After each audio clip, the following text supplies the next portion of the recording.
Alright, basura issue for today's video sa Davao City. Kibali sa mga hindi nakakaalam, ang Davao City ay meron kaming sinusunod na sistema dito when it comes to proper disposal and garbage collection. Kibali sa disposal and collection, meron kaming talagang sinusunod na oras sa bawat lugar ho namin, no? For example, basta bawat lugar, bawat barangay ng Davao City is merong tamang oras na sinusunod, merong time limit. For example, ito sa portion na to dito sa Lanang. Example lang to, hindi ako taga-Lanang kasi palibasa. So, example ko lang to. Ang time ng garbage collection ng mga garbage truck, no, ng sentro or ng City Environment Office, ganyan, no. So, ano siya, sabi tayo alas 7 yung kailang collection, no, kukunin yung mga nakatambak na basura gaya niya, no, nakita ho natin sa harap pa.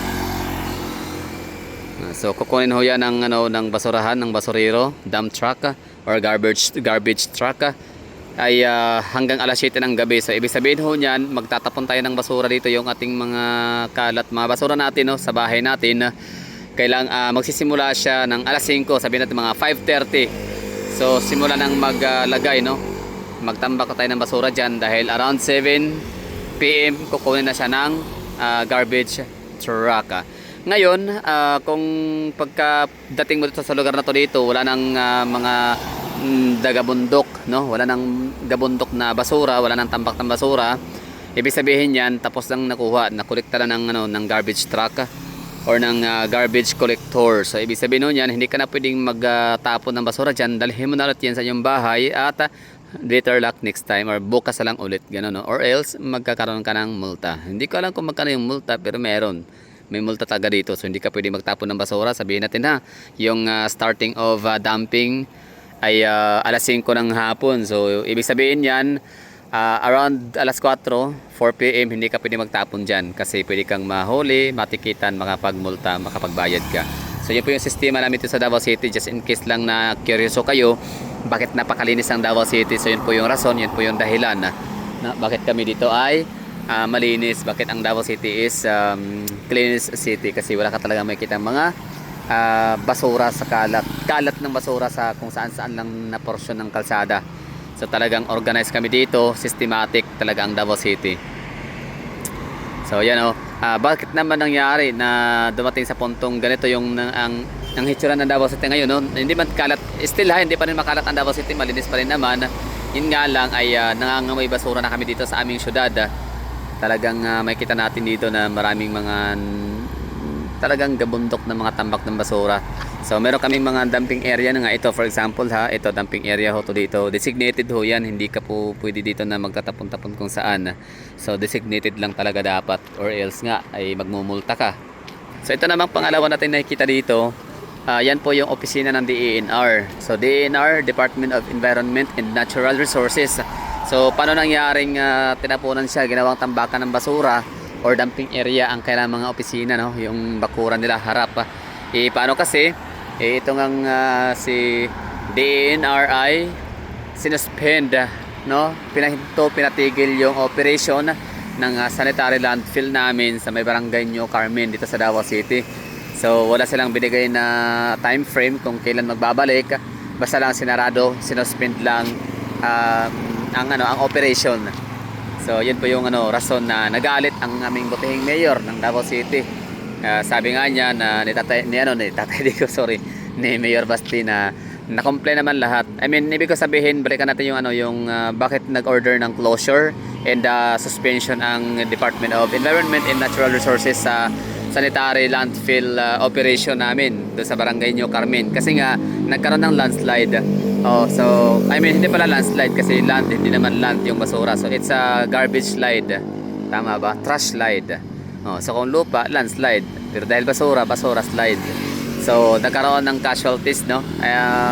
Hindi ko masyadong nakita yung or nabasa yung article, pero parang hindi yata bababa sa 4 yung nadisgrasya, nasawi, no? So paki-comment nga dyan sa mga nakapanood, nakabasa ng news. Basta sure ako, hindi ako sure sa numero kung 1 or 4 or 3 o 2, pero sure ako na merong nasawi. Merong namatay, no, na residente na doon lang nakatira sa gilid lang din malapit sa landfill area.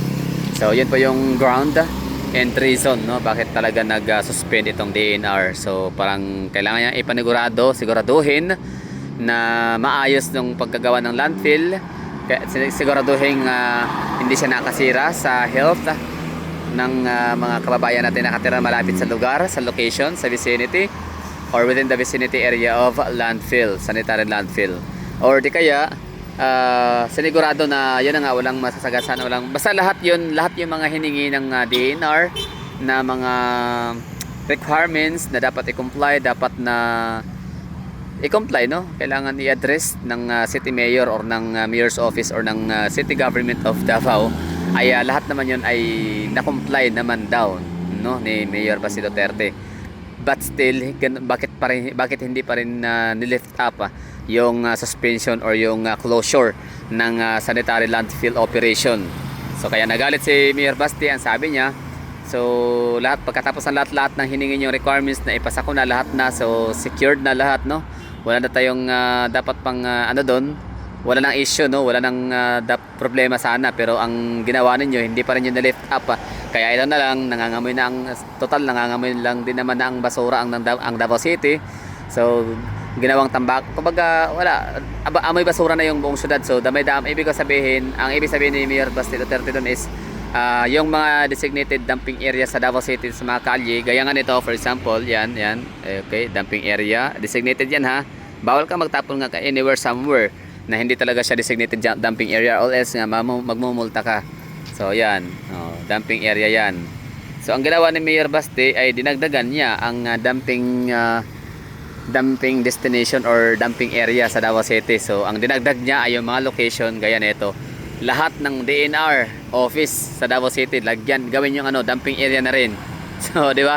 Siyempre pinag-utos niya, mayor siya. Mga taga Davao, hindi naman kami basta-basta lang bubuto sa mga Duterte, no, kung hindi talaga namin sila nagustuhan as a public servant, kung wala silang napatunayan talagang political will and leadership. So syempre hindi mo matatawag na magagaling na leader sila kung hindi kami talaga susunod sa kanya. So ngayon, nung sinabi niya na dinagdagan niya ang dumping area or dumping station sa Davao City, yun yung lahat ng mga DNR offices.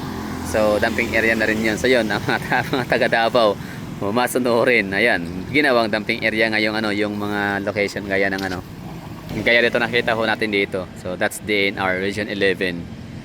Tapos kanina pala meron akong nabasa, hindi ko ulit, meron akong nakita, no, nag-appear lang sa aking timeline. Hindi ko nga lang talaga nabigyan ng chance na basahin. Baga parang binasa ko lang siya pero hindi ko na siya tinapos at hindi ko siya masyadong inabsorb. Pero alam ko ang nakapaloob doon is DNR. Sinabi nilang okay na or okay naman na, operated, pwede na mag-operate, pwede na magtapon. So ibig sabihin ho noon, ganun talaga, no, hindi, talagang niyanig sila ni Mayor Baste Duterte. Alam mo naman talaga mga Duterte family, pag mayroong mga talaga yan, may lakas, no, ang boses nila pag sinabing gawin, no, wala nang paligoy-ligoy pa, ang ganun. So common sense talaga ginagamit ng mga pamilyang yan,